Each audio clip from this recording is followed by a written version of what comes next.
What's going on, guys? It's Bromley, and I was asked a question by Thomas Doan on the Patreon group. He was asking, why is it that TD had so much trouble on deadlifts during the current meet, way above the knee? He had so much momentum and speed, and there wasn't anything obviously wrong at the top, so how did it just not lock out? Now, I gave a short little analysis without having seen his deadlift just on how that can happen. So I want to address that. We're going to talk about the difference between mechanical advantage and then your own skill, kinesthetic awareness, muscular endurance, where you're strong, where you're weak, and how that can lead to peculiar results like that. But then I'm going to go through his particular lift because TDSmash, that's Thomas Davis, he's on Instagram, very explosive athlete. He's an absolute monster. But if you haven't seen his deadlift, we'll watch it right now. He's a very explosive athlete, and that brings its own can of worms when it comes to identifying weaknesses and trying to fix it. So there's some peculiar stuff there. Real quick, guys, I did move the Empire Forum to a Facebook group. I will have that link in the description. 100% just did that because it's more fluid. It's easier for me to follow up on threads, respond to older comments. The forum was kind of clunky. It wasn't practical to respond to older comments. There were a lot of thread discussions that went over my head I didn't find until they were already irrelevant. So Facebook's a little bit easier. Go ahead and check that out. We're going to reestablish a community. That is a platform where I will be giving a lot more in-depth discussion, and it's going to be absolutely free. For those of you that want a little more attention, for those of you that want to give video ideas and have those made into videos like this, for those of you that want direct questions answered, my priority goes to Patreon, so you can check that out as well. So thanks so much for watching, being a part of this community. We are just getting started. So getting back into this, let's watch TD's lift from the Kern Open. Now, what I know about him, I know he's a huge bencher. I know he's strong all the way around. I'm trying to evaluate his build because really good benchers typically don't have a build that's conducive for deadlift. So right here you see it looks like he has a good amount of height in his torso. It looks like his legs are a little shorter, but it looks like he has a pretty long reach. And if we see where the bar locks out, you see that's a really whippy bar. And like mid-thigh, that's where he locks out. That is a fantastic build for deadlifting. That you would think somebody built for benching would have shorter arms, a longer torso, and that's generally a really crappy recipe for deadlift leverages. You have to build a lot of strength and padding to be able to produce a lot of force, that really disadvantaged spot at the bottom. Part of it is sheer mass. He's a huge guy. But part of it is, and you saw that, shoulders rolled forward. That gives him a little bit of an advantage. Remember, you just need your midsection neutral. Mid-back, upper back injuries, I'm not really familiar with those in the context of deadlifting. Lower back injuries are common. As long as your lower back, as long as your spine around the midsection is locked in, you're good. But a lot of lifters will let their shoulders hang. Now, keeping your shoulders back, that's great for RDLs, that's great for bodybuilding type stuff, Olympic lifting type stuff. But if you want as much leverage to move as much weight as possible in the deadlift, you want to start with those shoulders forward and you want to build a nice slab of meat on your back to keep that in position. You don't want it going because the weight's yanking you into that position. That should be a deliberate setup that gives you a little bit of an advantage. So we see here, he has a pretty strong start. He's a very, very explosive lifter, and you see how fast he gets the bar moving. You see he gets that bar moving super fast. It gets into an insanely advantaged position mechanically, just by physics. You are in the strongest mechanical position. You have the greatest opportunity to move weight above the knee in a deadlift. That's why something like an 18-inch deadlift, it becomes entirely different for guys where the bar starts above the knee. It's an entirely different lift. So especially you see that it doesn't have to go all the way up his thighs. Sometimes guys lock out above their junk. You see it's just mid-thigh. So that's a very short distance. The hips have to move forward to get that bar locked out. For him specifically, I don't believe it's necessarily a muscular weakness. I don't necessarily think it's a patterning coordination weakness. I think he was fatigued. I think he's a very, very explosive lifter. And the dynamic of explosive lifters versus grindier lifters is that they gas out quicker. They're not as strong. They're not as stable at every specific inch of the movement. So if the bar stalls out at a specific spot, they can't recover quite as well. Just like you can think about a grindier, human forklift type lifter that's very slow and mechanical. Bobby Thompson on the log presses last weekend, 420, 440, 460, and the record at 478 all looked identical. But he's consistent. He can recover from bad spots. On the other hand, you look at somebody, I think Tyler Cotton's a good example, absolutely lit 440 up. He actually missed the first rep and had to hit it again and hit it clean 20 seconds later. Gave himself a break, recleaned it, pressed it. 460 didn't really move that far off his chest. And that's an example of kind of a one and done type guy. Once that speed gives out, fatigue sets in, you get caught in no man's land, it comes right back down and it's game over. And those types of lifters, they have to have different protocols to address those weaknesses. It's not really best to be one or the other. I can't say that one is advantaged in powerlifting. If you're not explosive, you don't have the ability to grind, so you can't take advantage of controlling your positioning at every inch of the movement to put yourself into a more and more mechanically advantaged position to lock out a really sticky weight. But on the other hand, slower lifters aren't going to be able to exploit speed and momentum to blast through sticking points to get through stickier numbers. So it's really just a trade-off. All in all, I think lifters should actually play to their strengths. And it's only when something becomes obviously lopsided or problematic that you really need to address that. So with TD, extraordinarily explosive. He was fatigued. It was the end of probably an 8-hour day. It was the heaviest attempt of the day. And he went in and went to yank it up. And as soon as that bar got to the lockout position, you saw it come back down a little bit. That was an example of gassing out. I really think that was a capacity issue.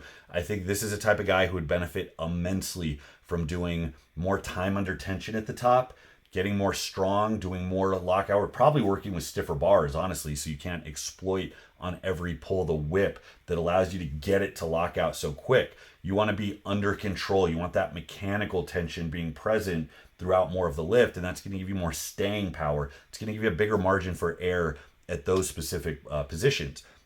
Now, for the general population, again, I said mechanically you're strongest above the knee. Think of an example of somebody who is not strong above the knee. Steve Johnson's a good example. Extraordinarily fast off the ground, a pretty pronounced round throughout his entire back, which gives him a leverage advantage. Pretty high hipped. Looks like he uses a ton of hamstrings when he deadlifts.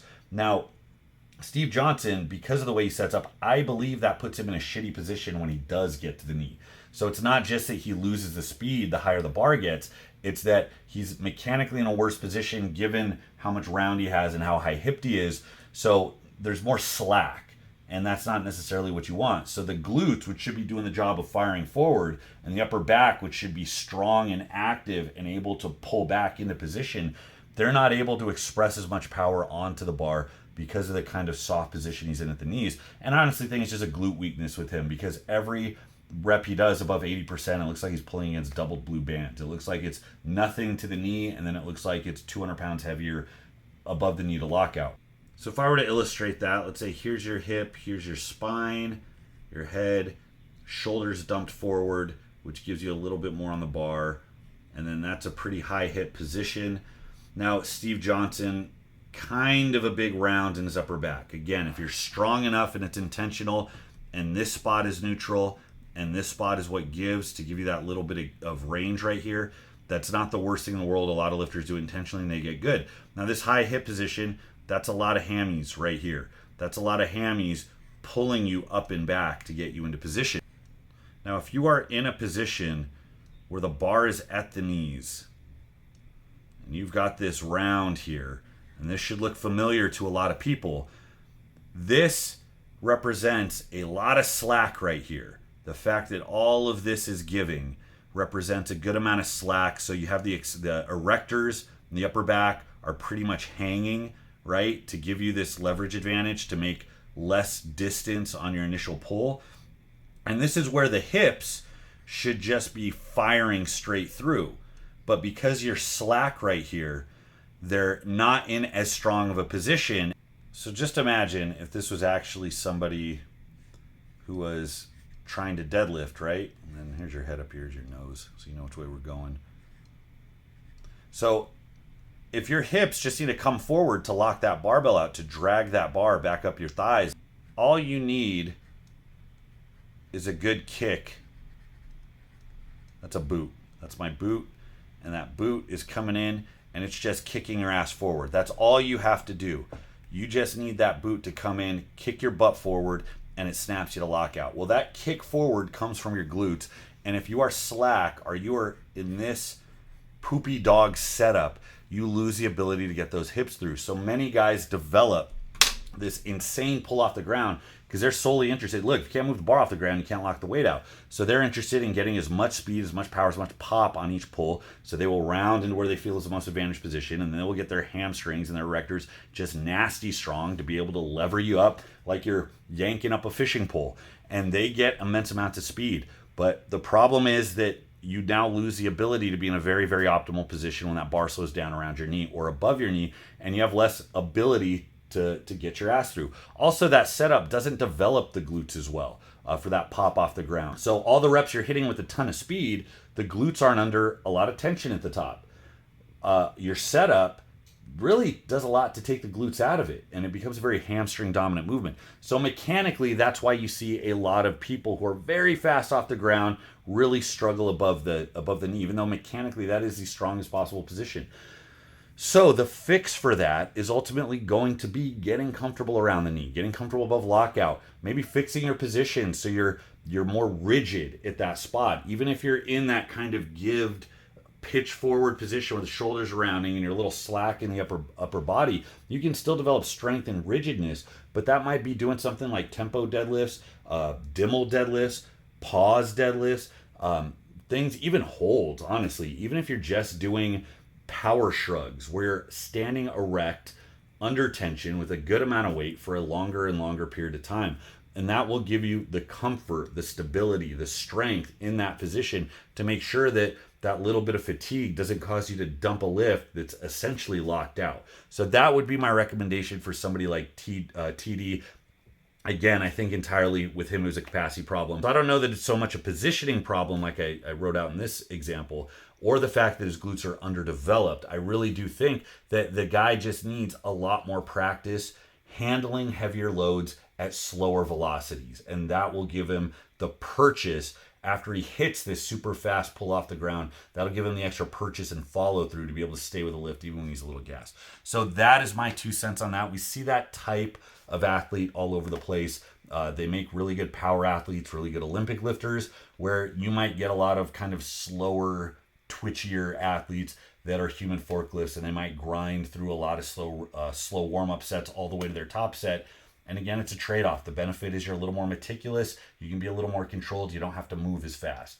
So, there's give and take. Again, my recommendation is prioritize how you're comfortable, what type of athlete you think you are, and you want to exploit that for all it's worth. But you want to be aware of that so that you can come in on the back end and make sure that you don't get so one-sided that you have these really egregious, obvious weaknesses that you have to deal with down the road. You do want some sense of well-roundedness without constantly shooting yourself in the foot by working against where you are actually the most proficient. So it's a little bit of a juggling act. But thanks for watching, guys. Let me know if you have any questions or if there's any comments about this. Leave it in the comment box or take it to the Facebook page. Again, link is in the description. Going to be a lot more active there. So thanks for watching. Until next time, this is Bromley. I'll see you.